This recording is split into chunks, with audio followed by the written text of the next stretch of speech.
It's the best ramen in the world by Project Equipment, Chapter 8, New Friends and New Employee. We're here, Em. Be sure to behave yourself, okay? Naruto looked down at his daughter. He was wearing an orange shirt and blue jeans while Emerald was in a blue dress. The two of them were standing outside the front door of a house. Emerald rolled her eyes. Yes, Papa, I know. She grumbled she wasn't too happy to be here, but she had little choice. Naruto raised an eyebrow at the quip. That's some attitude for a girl who can't eat her vegetables. His daughter puffed out her cheek in embarrassment. I can't too. Shut up. She pouted and looked away. Aw, that's adorable, you know. Naruto patted her head, embarrassing her further. He then knocked on the door and straightened his collar. Be sure to make some good friends, okay? Emerald nodded attentively and waited for the door to open.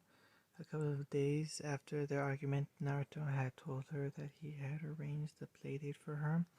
At first, the very thought offended her. She was a strong girl, and she most certainly did not need playdates. She had been through too much to find playing hide and seek with some girls enjoyable.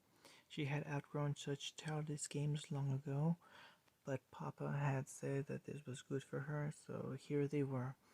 He said that she needed to make more friends and enjoy her childhood while she still could.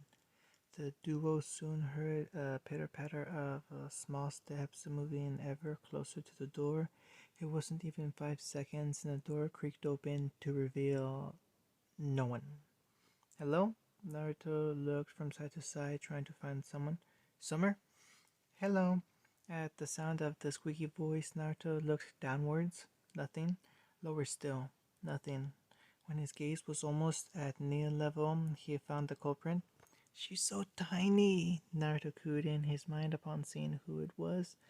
The little girl was just that little.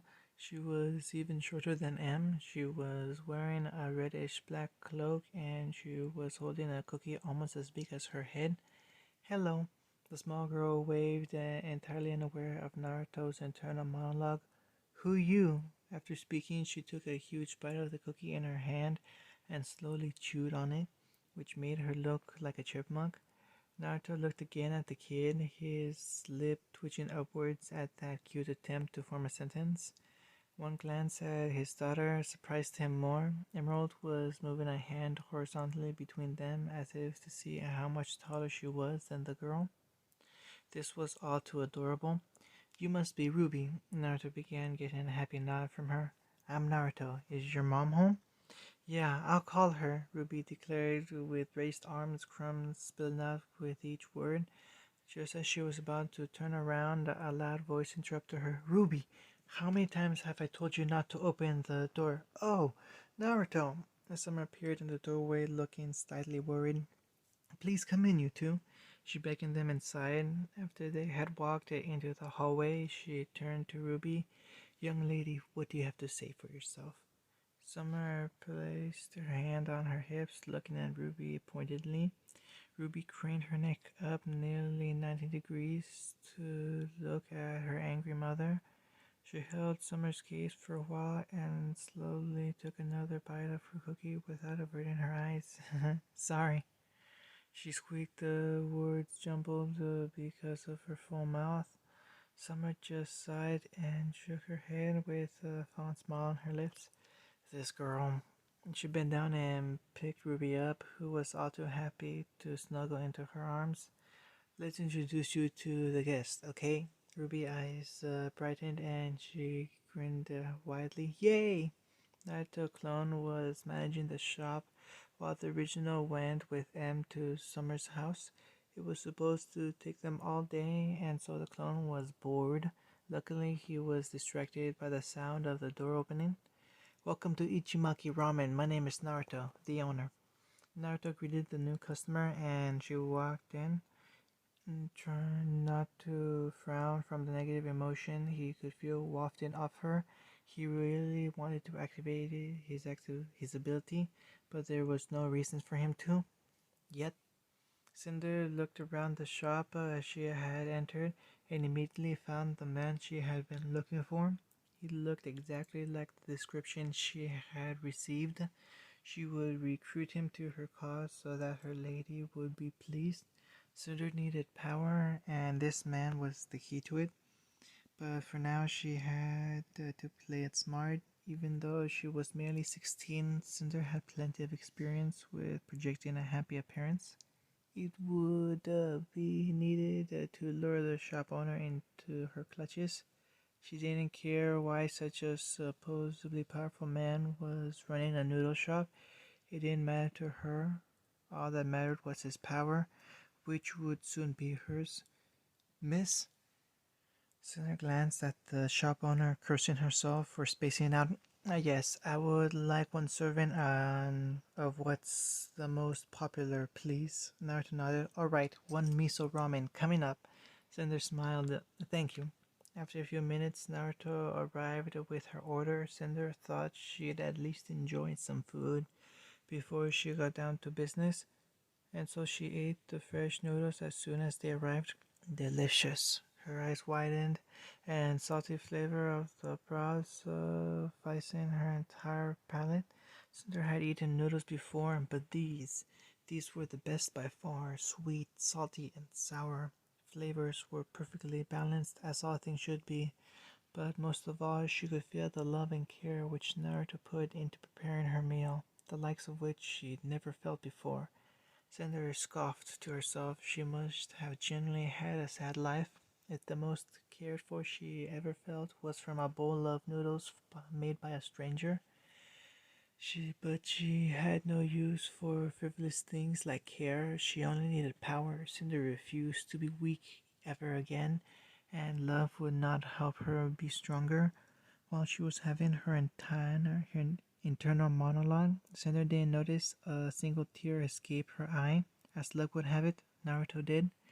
Naruto was growing increasingly worried. He was concerned that the girl was in some kind of trouble.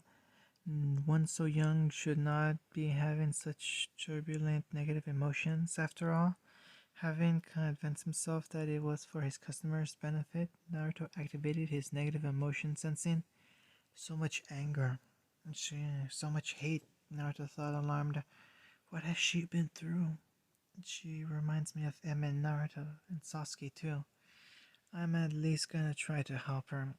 I can't leave this alone. If it were some years ago, Naruto would probably not have cared as much, but seeing a little child so distressed reminded him of his own daughter. He couldn't simply ignore whatever was happening, and he had to at least make sure she was safe. Let's play catch. No. Cards? No. What do you want to play then?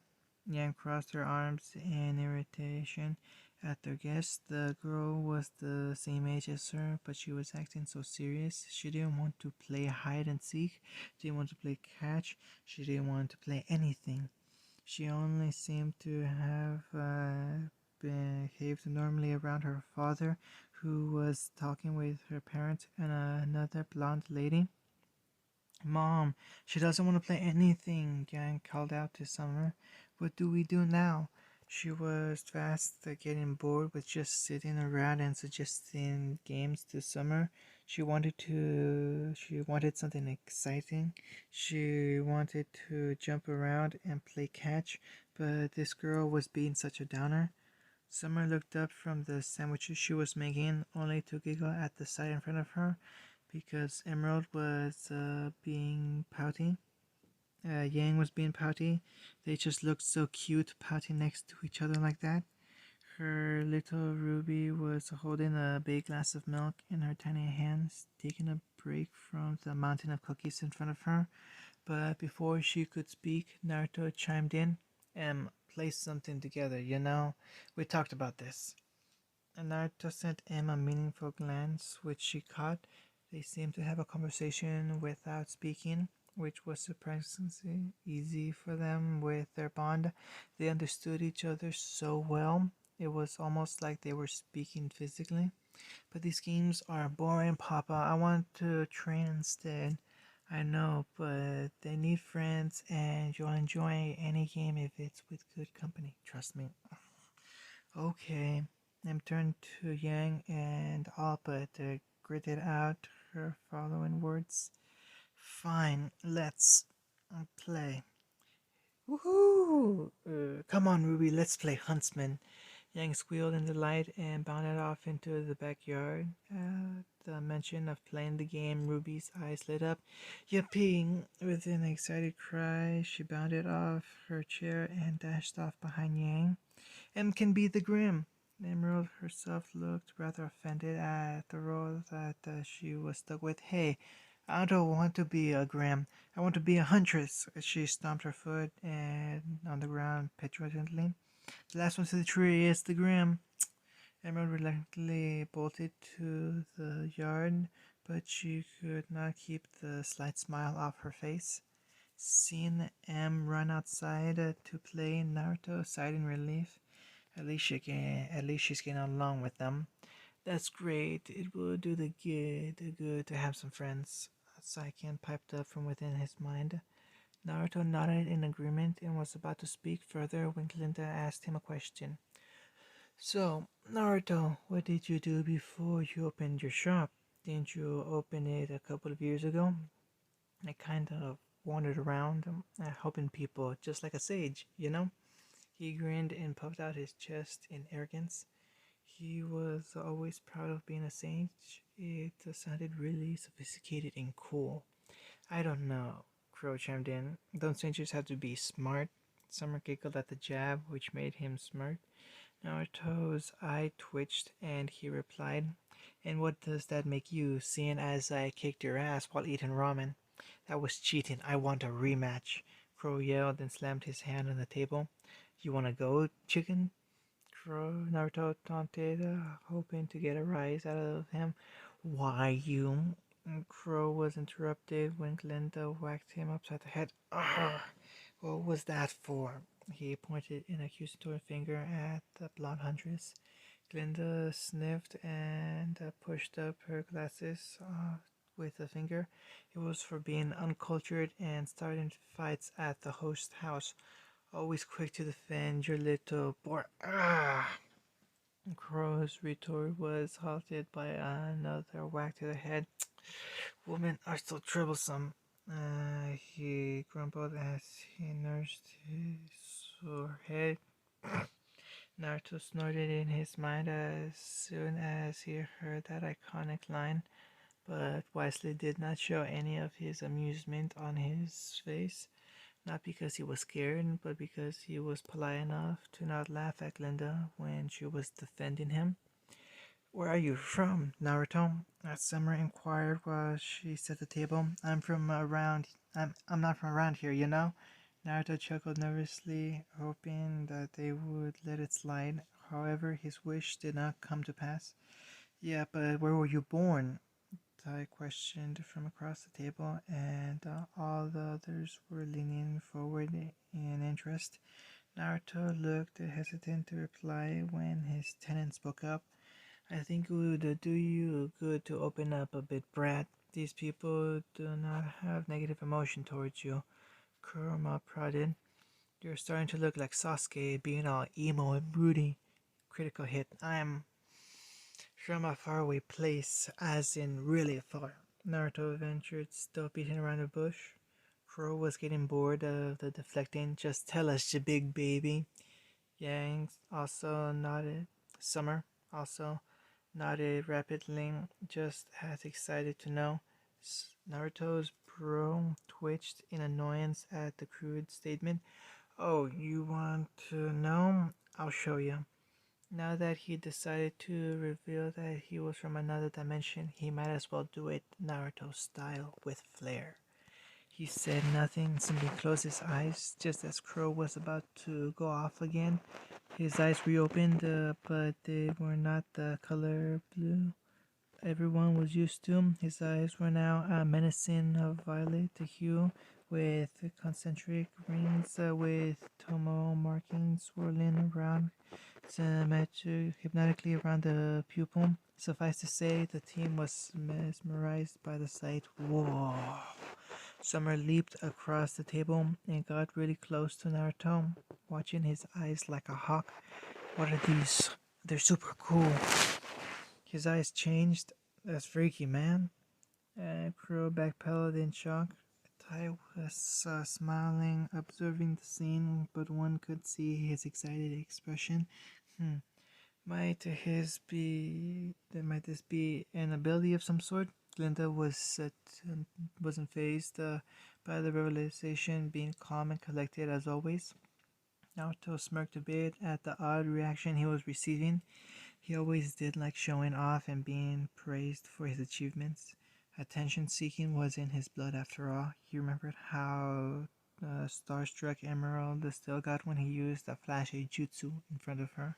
He rather enjoyed the feeling if he were honest. When I told you to open up, I most certainly did not mean wipe out the Ren Sharingan, idiot. Naruto could practically feel Kurama palming his face in irritation, which made his smirk grow even wider. Either he becomes a hermit, or he reels the Rinnegan at the tea table. What a loser! Kurama, do you always have to be so pretentious? Shukaku chimed in, coming to Naruto's defense. Doesn't seem befitting of the nine-tailed. Oh, shut up, one-tailed the trash panda. Why, you little. Naruto cut off the mental link as soon as Kurama pounced on his brother to fight him. He knew them enough to leave them alone during their roughhousing. Cute, but I'm not done. Naruto then waved his hand idly, which made his eyes pulse with power, and just like that, out of nothing, a square portal opened up in the middle of the ocean. The team's eyes widened in shock, and they tentatively leaned closer to look into it. It's beautiful, Glinda whispered as she looked into the portal. Inside were seemingly endless stars and galaxies, all laid about in spectacles of ethereal beauty. The portal was merely a gateway to an infinite space, one she could not avert her eyes from. Damn! Crow's gobsmacked face brought the most satisfaction to Naruto. You're not from this planet, are ya? As much as Crow found the idea outlandish, there was really no other explanation. Tri-dimension, Naruto shot back cheekily. Crow rubbed his forehead, contemplating his words. Then he looked up, realization dawned on his face. Back then, you were messing with me. I never stood a chance. Naruto simply nodded with a wide grin. Now you finally understand. Chicken, he mocked, but Crow's angry retort was cut short by Taiyang. Can you tell us what your world was like, and why did you come to ours? At this question, Naruto sighed weirdly and ran a hand through his hair. His world. That was a can of worms he did not want to even look at, but he supposed he would give them a brief rundown of the general situation there. He was not telling them about his life as of yet, that was for sure. My world was dark. Naruto began getting their full attention. We were always fighting over something or the other, and only recently did we achieve some semblance of peace. My world had a similar force like the huntsmen, only we were called shinobi. What does that mean? Summer timidly raised a hand. Shinobi means one who endures, but in short it means ninja. Naruto replied and waited for the incoming outburst. Wow, your people are ninjas? That's so cool. Did you wear black suits and a mask? Did you move stealthily in the shadows? Did you spit fire and water and teleport and have a katana and shuriken and Thankfully, Glinda, who had covered Summer's mouth, he continued. I know it sounds cool, but it really isn't. I was too blind to see it at the time, but my world was a mess. Ninja were merely the tool of the village, tools to be used for securing power. We were trained to be ninjas since the age of 6, even 5, if we were very talented. Hearing his statement, Summer's struggles guttered out, and her eyes widened at the horrifying revelation. Tenderly prying herself from Glinda's grasp, she hesitantly spoke up. Does that mean that you... She gasped when Naruto tearlessly nodded at her. But that's horrible. Even Glinda was looking at him with sad eyes, and Crow bowed his head a little. Summer couldn't imagine training children to fight at such tender ages. 6, 5? That's how old Ruby was. The thought of her little girl being trained how to fight other humans at such a tender age left Summer sick to the stomach. Ruby should play and eat cookies, not be drafted into the military. Her heart went out to Naruto, just glad that he was still alive and safe. Naruto smiled sadly at her. Yes, it was, but look on the bright side, you know? Our generation finally ended the cycle of hatred. There are no wars anymore, and children can actually be just that. I guess it all worked out in the end, eh? He gave a grin and a thumbs up. Summer sighed in relief, along with the rest of the table. Yeah, I guess, she murmured. And why did you leave your world and come to ours then? You finally achieved peace, didn't you? Glinda asked him, sharp as ever this one. Nothing much. I got bored, Naruto said coolly. There was no point in explaining the whole story of the Biju to them right now, and he had indeed gotten bored of humans and their greed, which is why he left. Glinda blinked. You were bored. You left your planet because you were bored. Yep, Naruto replied, popping the pea. The huntress sighed tiredly and pushed up her glasses. That sounds just like you. Aw, thanks, Glinda. Let's keep this between us, okay? He asked, getting nods from the others. Another! Exclaimed the excited cry. Coming right up. Inside Ichimaki Ramen sat Cinder, who was gorging herself on her 10th bowl of miso ramen. She couldn't help it. The food was just so good. Tangy, salty broth accompanied by soft noodles cooked to perfection. Every topping had a place in the dish, and they all amped up its flavor even more. Cinder, she could not get enough. It had nothing to do with the fact that eating the noodles made her feel weird inside, and it wasn't from the temperature. She certainly did not like the warm or fuzzy feeling that this lovingly prepared food was giving her. She was here for intel, yes, intel about the shop owner, surely. The more time she spent in his shop, the more she could observe him, and that was what her lady wanted after all. And so she observed him, she did, and she had a few bowls in the process. No harm, no foul.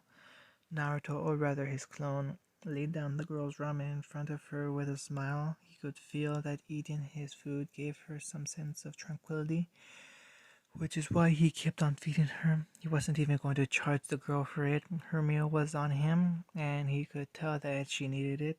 After a few more bowls, and her appetite was adequately sated, calling over the owner, as she decided to get down to business, she prepared herself to recruit the blonde man as he came over. Yes, miss, what will it be? I rather enjoyed the food. You say you have my thanks.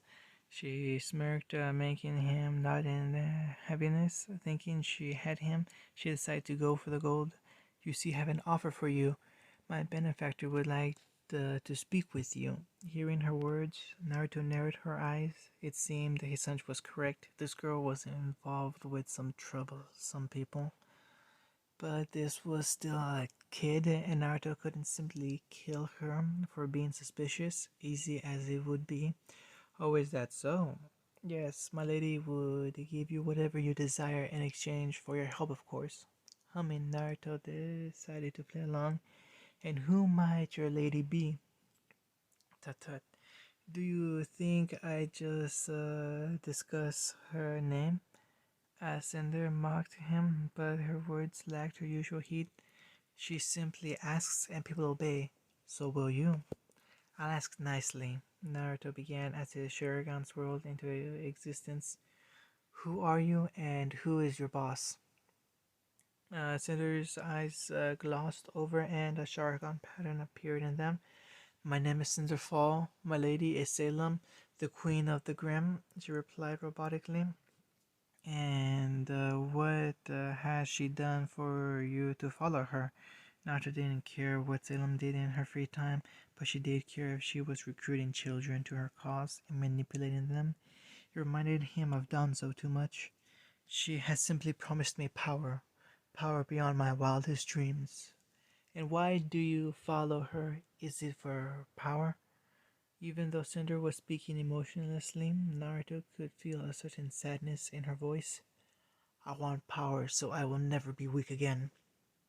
Naruto decided to cut the genjutsu before it became too personal. Cinder hadn't really done anything wrong yet, so he didn't want to pry any more than needed. But what he heard wasn't concerning. Who knew how many people Salem had already manipulated? He could not save everyone, of course, but if someone showed up in front of him, he would at least try to help. He needed to talk to her out of serving Salem just like the old days, and he knew exactly how to do it.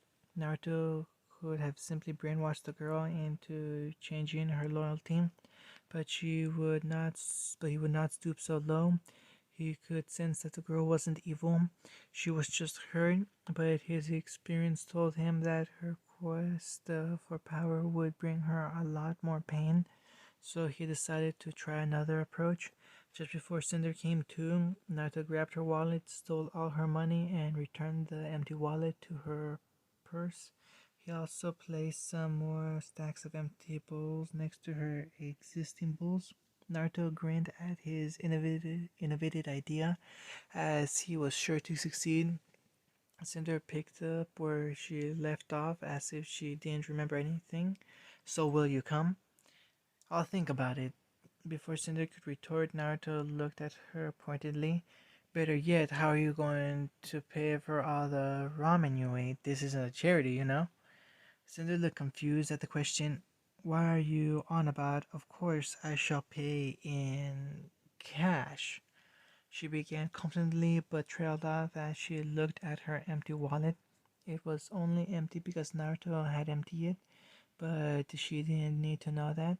She gulped in anxiousness. She had seen the video to know that this man was stronger than her.